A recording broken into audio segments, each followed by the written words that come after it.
Oh, hey, my apologies. Didn't even see you there. How's it going? Hope you're having a good day. Diagnoses don't matter. Now, well, that's a provoking title if I've ever seen one. Why would I make such a claim? And what's behind that?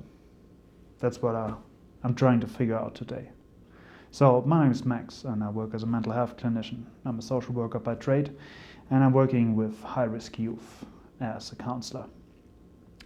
Well, and something that I see in this population all the time is people coming in saying they've seen something on social media that kind of seems fitting. Some of their friends kept telling them they have certain traits, certain behaviors that would fit to borderline, ADHD. Someone is like, oh, I have OCD, whatever you do is so OCD. And they're like, oh, it has to be what is wrong with me.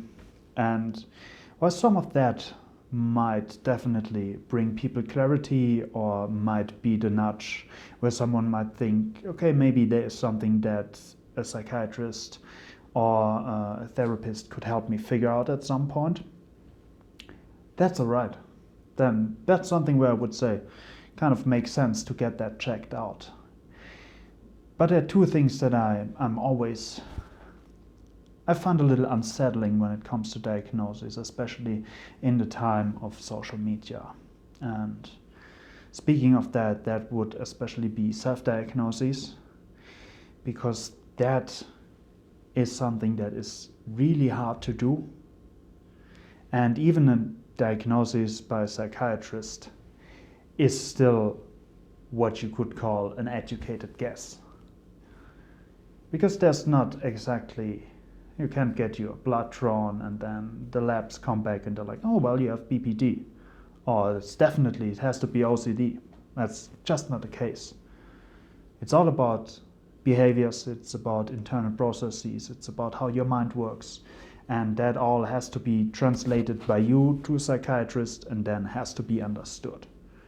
And obviously there's a ton of helpful tools that psychiatrists use, and the science is phenomenal in that area. So it helps you really narrow things down. But in the end, nothing should or is set in stone.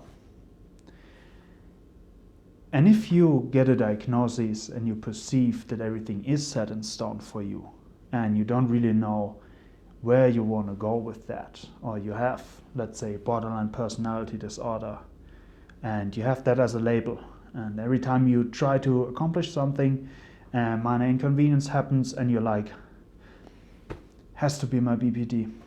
No way I can do this. No way I can figure this out. Or if it's, you sit down to study and you recently got your ADHD diagnosis and you're medicated, but you sit there and you could focus, but you don't really want to. And I mean, we've all studied a fair bit, I suppose, so we're all familiar with how that goes. Then you're like, maybe I should do something that is a little easier but important. So you start to vacuum. Then you're like, I'm a little hungry. Maybe I could go for a walk. That would be good for my mood, or whatever it might be. And in the end, you're like, no wonder I didn't study. After all, I have ADHD. No, it's not even my fault. It's not even my fault. But if you play that game long enough, you will eventually end up somewhere where you will just be like, why even bother trying? It's not going to work out. Why engage in a new relationship? It's not going to work out anyways. Why try to get back into my education? Doesn't work out anyways. Why control my substance use? Won't do the thing for me. And if you're in that mindset, it's extremely hard to get out again, because your diagnosis should be the starting point of your healing journey and not a definitive boundary you cannot overcome. So I like a simple rephrasing, and it's just adding yet at the end of a sentence. I'm not able to study for the test yet. I don't feel ready to engage in a relationship yet. These are all things you can learn, and things a therapist can help you figure out and things that life will teach you eventually if you look carefully enough. When it comes to diagnoses themselves, we as therapists don't exactly need them. And just before I get started on this, diagnoses can be helpful to narrow things down and kind of already have communicated what is going on to a therapist, and then the therapist looking for the right modalities that usually work the best with that kind of pathology. So for example, if you happen to have OCD, then ACT, acceptance and commitment therapy, something that I did in the past, can be greatly helpful. Same with borderline personality disorder. The DBT skills that you learn, the classic ones where you flick like a rubber band on your wrist, or you squeeze an ice cube in your hand to get rid of strong emotions, or bridge the urge to self-harm until you feel a little more calm again. These things work no matter if we use them for something that we call BPD, or just for the behavior of a person harming themselves and needing help with that.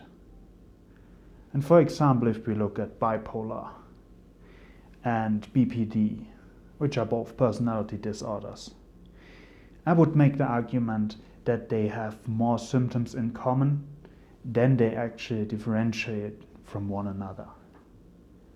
And in the end, if you're having strong emotions and you cannot sit with them, you have to learn how to sit with them.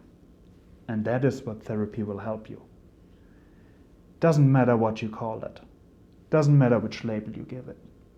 Only important thing is, it's not a limiting factor. If it helps you to narrow things down and to communicate how you feel, great. Keep the diagnosis, be curious about yourself. If an assessment would help you gain some clarity, go for it. But if you got a diagnosis and you're like, well, what should I do now? Or you think like, I'm having a hard time figuring something out, maybe there's an easy way out. Maybe I should just get a diagnosis. That is not the way to go about these things. And that is why I'm so skeptical with especially self-diagnosed individuals, or with people who claim that they can't do something because of their diagnosis. I hope that was interesting to you, and I hope there was something in there that you enjoyed, didn't know, made you think. And if not, I hope you still had a good time watching. Thank you for joining today, and I wish you a good rest of your day. Bye bye.